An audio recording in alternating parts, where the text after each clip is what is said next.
देखिए, जिक्रा शुरुआत में अपने परिवार के साथ रहती थी। जिक्रा की जो शुरुआत थी वो ये थी कि वो अपने फैमिली के साथ रहती थी, लेकिन गैंगस्टर हाशिम बाबा की पत्नी जोया पर उसकी नजर पड़ी और यहीं से उसकी शुरुआत हो गई। देखिए, जोया खान कौन है, ये पहचान लीजिए, ये जो महिला है ये जोया खान है। जिक्रा ने जोया खान को पहले फॉलो करना शुरू किया, उसके जैसा कपड़े पहनना, उसके जैसे तौर तरीके अपनाने शुरू किए। जोया को देखकर जिक्रा ने लेडी डॉन बनने की ठान ली, उसके जैसे ही बनने की ठान ली और इसी वजह से परिवार को छोड़कर किराए के मकान में आके रहने लगी ताकि परिवार से उसे कोई परेशान न करे। किसी तरह जिक्रा ने जोया खान से संपर्क किया, संपर्क बढ़ाने के साथ साथ उसके साथ उठने बैठने लगी। जिक्रा से दोस्ती उसकी हो गई और दोस्ती होने के बाद जो नजदीकियां थी वो और आगे बढ़ गई। इसके बाद देखिए क्या हुआ, कई दिनों तक जिक्रा जोया के साथ घूमती रहती थी, उसके साथ उसको फॉलो करती थी, उसके तरीकों को अपनाती थी। जोया के साथ रहकर जिक्रा ने हर मूवमेंट को देखा, समझा, परखा और खुद को ट्रेनिंग दी। गैंग के लड़कों को भी ऑपरेट करने का तरीका सिखाया यहाँ पे और रुतबा जमाने के लिए लोगों को धमकाना भी शुरू कर दिया। धीरे धीरे ट्रेनिंग ली, इसके बाद अपना जो रुतबा था बढ़ाना शुरू किया। इसके लिए जो बाकी जो लोग थे, आसपास के लोग थे, उन्हें धीरे धीरे डराना धमकाना शुरू कर दिया। कुछ समय पहले पुलिस ने जोया खान को गिरफ्तार किया है और सोशल सेल ने ड्रग्स तस्करी के मामले में जेल भेज दिया है। तो जोया फिलहाल जेल में, लेकिन जिक्रा बाहर थी अब तक, अब अभी भी पुलिस की गिरफ्त में है। तभी जिक्रा ने जोया खान से अलग होकर अपना गैंग बनाया और अपने गैंग में लड़कों को भर्ती किया। उसमें से कुछ बालिग थे, कुछ नाबालिग थे, लेकिन अब फिलहाल दोनों ही महिलाएं जो है पुलिस की गिरफ्त में हैं। जिक्रा से पूछताछ की जा रही है और इस घटना से जुड़े तमाम खुलासे भी हो रहे हैं। रिपोर्ट दिखाते हैं आपको इससे जुड़े हुए।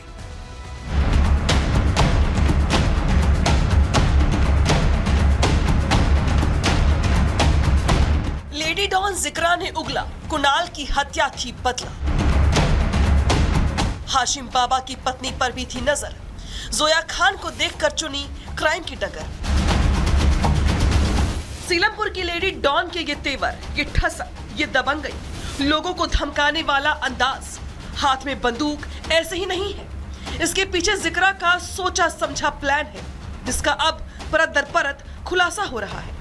सामने आ रही है जिक्रा की वो क्राइम कुंडली जिसने अब सबको चौंका दिया है। दरअसल पहले से ही लेडी डॉन बनने की चाह रखने वाली जिक्रा धीरे धीरे अपने गैंग को बनाना चाहती थी, जुर्म की दुनिया में नाम कमाना चाहती थी। यही वजह है कि जिक्रा ने चुना भी ऐसे लोगों को जो पहले से ही गैंगस्टर थे। अपने प्लान के तहत ही लेडी डॉन जिक्रा ने गैंगस्टर हाशिम बाबा की पत्नी जोया खान से करीबी बढ़ाई, उसके साथ रहना शुरू किया। जोया खान की बाउंसर के तौर पर रहकर गैंग के तौर तरीके सीखे, गैंग बनाना सीखा, गैंग में लड़कों को शामिल करने का तरीका देखा, गैंग के लड़कों को ऑपरेट कैसे करते हैं उस पर भी नजर रखी। और फिर जब हाशिम बाबा की पत्नी ड्रग्स के मामले में जेल के अंदर गई तो अपना गैंग बनाकर खुद को दिल्ली की लेडी डॉन बनने की ठान ली। जिक्रा ने जोया खान को देखकर ही सबसे पहले देसी कट्टे के साथ एक रील बनाई और उसे सोशल मीडिया पर अपलोड कर दिया। इसके पीछे जिक्रा का मकसद उन लड़कों को टारगेट करने का था जो उसके गैंग से जुड़ना चाहते थे, जो अपराध में माहिर थे। और धीरे धीरे कुछ नाबालिग और बालिग लड़के जिक्रा की गैंग में शामिल होने लगे। इसके बाद जिक्रा ने नाबालिग लड़कों को अपराध करने का तरीका बताया। अपने गैंग के लड़कों के साथ इलाके में घूमने लगी, चलते फिरते लोगों को धमकाना शुरू कर दिया। इस बीच जिक्रा का हथियार के साथ वाला वीडियो वायरल होने के बाद पुलिस ने आर्म्स एक्ट में गिरफ्तार कर उसे जेल भेज दिया। जानकारी के मुताबिक कुछ दिन पहले ही जिक्रा जेल से छूटकर बाहर आई थी और जोया खान की तरह ही नाबालिग लड़कों से बदमाशी करवाना शुरू कर दिया था। जिक्रा ही उन लड़कों को अपराध करने का आदेश देती थी जिससे उसका दबदबा बना रहे। लेकिन अब कुणाल की हत्या के बाद एक बार फिर से जिक्रा पुलिस की गिरफ्त में है और पूछताछ में जो खुलासे हो रहे हैं वो हैरान कर देने वाले हैं। पूछताछ में खुलासा हुआ है कि जिक्रा नाबालिग लड़कों की फौज तैयार कर रही थी। जिक्रा की गैंग में 8 से 10 नाबालिग लड़के शामिल हैं। लड़कों को धमकाने और इलाके में वर्चस्व को बढ़ाने पर उसका जोर था। पूछताछ में यह भी सामने आया है कि लेडी डॉन जिक्रा को हथियारों का भी शौक है। इतना ही नहीं, कुणाल हत्याकांड को लेकर भी कई बड़े खुलासे हुए हैं। पूछताछ में जिक्रा ने बताया कि कुणाल की हत्या से पहले इन्हीं नाबालिग लड़कों से रेकी करवाई गई थी। साहिल और दिलशाद नाम के जो लड़के थे उन्होंने कुणाल पर चाकुओं से वार करना शुरू कर दिया। हालांकि जिक्रा से जब पूछताछ की तो जिक्रा ने बताया कि जिस समय कुणाल पर वार किए जा रहे थे उस समय जिक्रा वहीं पर मौजूद थी और सब कुछ अपनी आंखों से देख रही थी। इतना ही नहीं, जिक्रा का गैंगस्टर हाशिम बाबा और उसकी पत्नी जोया खान से कनेक्शन भी सामने आने के बाद पुलिस इन सवालों का जवाब भी खोजने में लगी है कि आखिर जिक्रा गैंगस्टर की पत्नी जोया के साथ कितने समय तक रही, जिक्रा की गैंग में कौन कौन से लड़के शामिल हैं, गैंग में कितने लड़के नाबालिग और कितने लड़के बालिग हैं, जिक्रा के पास हथियार कहां से आते हैं, जिक्रा कौन कौन से बदमाशों के संपर्क में है, जोया और जिक्रा का गैंग कितनी वारदातों को अंजाम दे चुका है। मतलब साफ है कि लेडी डॉन बनने की सड़क में जिक्रा जुल्म की दुनिया में अपना पांव जमाना चाहती थी। यही वजह है कि उसने पहले हाशिम बाबा की पत्नी जोया खान को फॉलो किया, फिर नाबालिग लड़कों को टारगेट किया और इलाके में ठसक बनाने के साथ साथ साहिल पर हुए हमले का बदला लेने के लिए कुणाल को मौत के घाट उतरवा दिया। Bureau report, Republic Bharat. और बड़ी खबर दिल्ली के सीलमपुर से आ रही है, जहां पे हत्याकांड को लेकर जिक्रा की जो पुलिस रिमांड है वो यहां पे ले ली गई है। कोर्ट ने जिक्रा को 2 दिन में भेजा है। कोर्ट में पुलिस की दलील है कि जिक्रा से पूछताछ बेहद जरूरी है। कुणाल हत्याकांड में हुई है जिक्रा की गिरफ्तारी और कोर्ट में पुलिस की दलील यह है कि जांच के लिए समय चाहिए और इसके लिए जिक्रा जो कि मुख्य किरदार है, मुख्य आरोपी है, इससे पूछताछ बेहद जरूरी है। और इसी को लेकर 2 दिनों की रिमांड मिली है पुलिस को और इसी वजह से देखिए यहाँ पे अब जो पूछताछ है वो की जाएगी और इस घटना से जुड़े तमाम जो सवाल है, चाहे वो हथियार को लेकर हो, चाहे बाकी चीजों को लेकर हो, वो पूछे जाएंगे। इस बीच कुणाल की मौत के बाद जो लोगों का गुस्सा है वो यहाँ पर देखने को मिल रहा है। जो गुस्सा है शांत होने का नाम नहीं ले रहा है। कल भी यहाँ प्रदर्शन किया गया था, तस्वीरें आज से भी निकल के सामने आई है, जहाँ पे देखिए सीलमपुर दिल्ली में इंसाफ की मांग को लेकर लोगों ने प्रदर्शन किया है। हालांकि इस पूरे मामले में जिक्रा को गिरफ्तार कर लिया गया है, लेकिन साहिल और दिलशाद अभी भी पुलिस की गिरफ्त से बाहर है और पुलिस की 10 टीमें जगह जगह छापेमारी कर रही है ताकि दिलशाद और साहिल को गिरफ्तार किया जा सके। लेकिन इस बीच इलाके के जो लोग हैं वो गुस्से में अभी भी हैं। उनकी ओर से इंसाफ की मांग को लेकर प्रदर्शन किया जा रहा है। तस्वीर दिखा रहे हैं आपको दिल्ली के सीलमपुर से।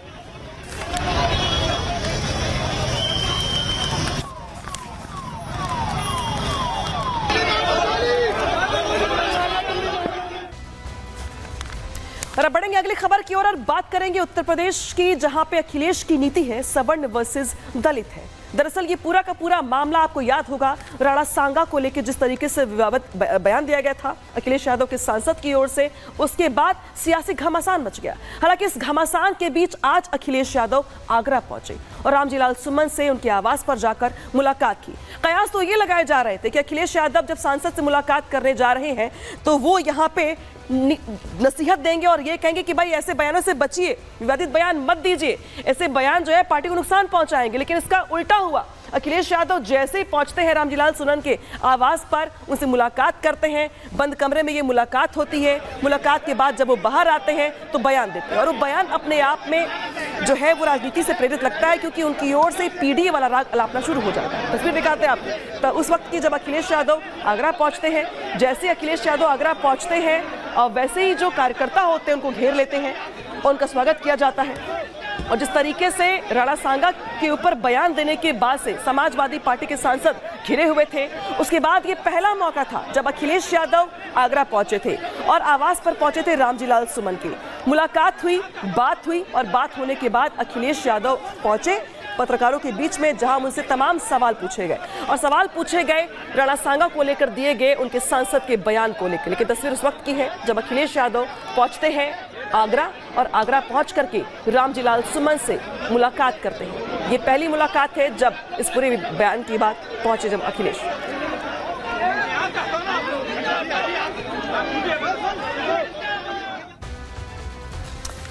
तो समाजवादी पार्टी के मुखिया अखिलेश यादव आज आगरा पहुंचे। रामजीलाल सुमन से उन्होंने मुलाकात की। करणी सेना के प्रदर्शन पर जो सियासत शुरू हुई थी उसके बाद ये उनकी पहली मुलाकात थी। लेकिन प्रदर्शन पर शुरू हुए सियासत को लेकर सवर्ण वर्सेस दलित वाली जो राजनीति है वो देखने को मिली। वोट बैंक को साधने के लिए राजपूतों के खिलाफ पीसी की गई। रामजीलाल सुमन से लेकर फूलन देवी तक की बात यहाँ पे कही गई। जाटव समाज को अपनी ओर करना समाजवादी पार्टी का मकसद है और यही वजह है कि अखिलेश यादव की ओर से बार बार पूरे घटना को लेकर पीडीए का राग अलापा गया और यह कहा गया कि दरअसल पीडीए को डराने की कोशिश हो रही है। तो एक तरीके से अखिलेश यादव ने पूरे के पूरे घटनाक्रम को एक अलग रंग दे दिया और इसे यहां पर पीडीए से जोड़ दिया। रिपोर्ट दिखाते हैं आपको इससे जुड़ी हुई।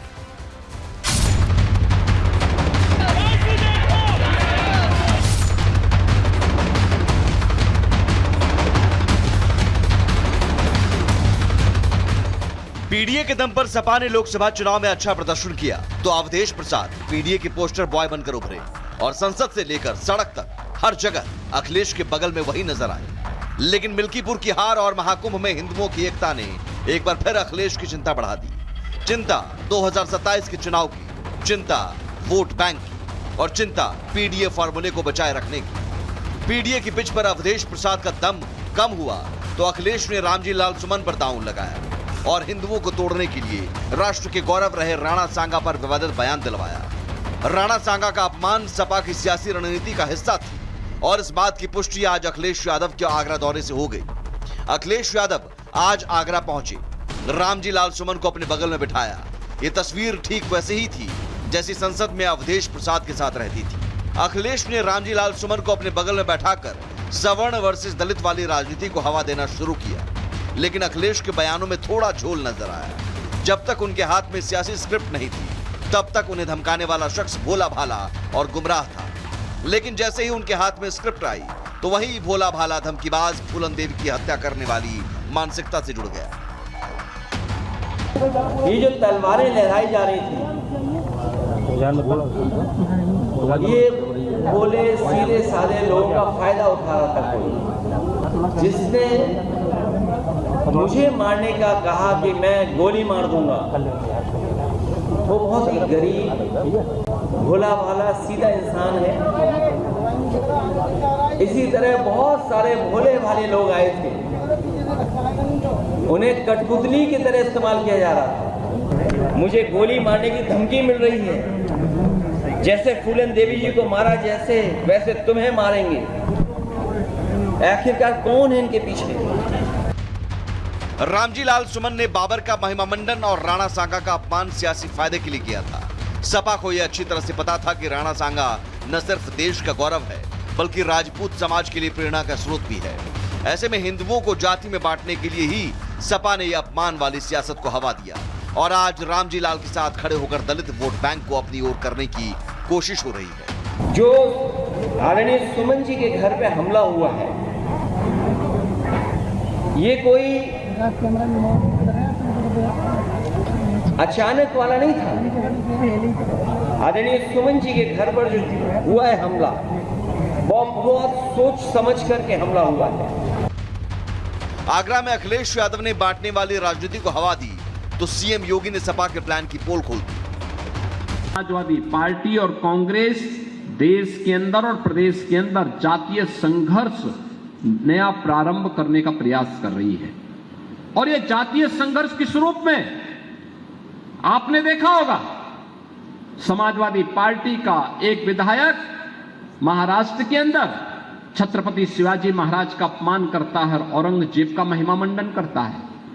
समाजवादी पार्टी का एक सांसद प्रदेश में महाराणा सांगा का अपमान करता है और विदेशी आक्रांता जिसने राम जन्मभूमि के मंदिर को तोड़वाया था उस बाबर का महिमा मंडन करता है।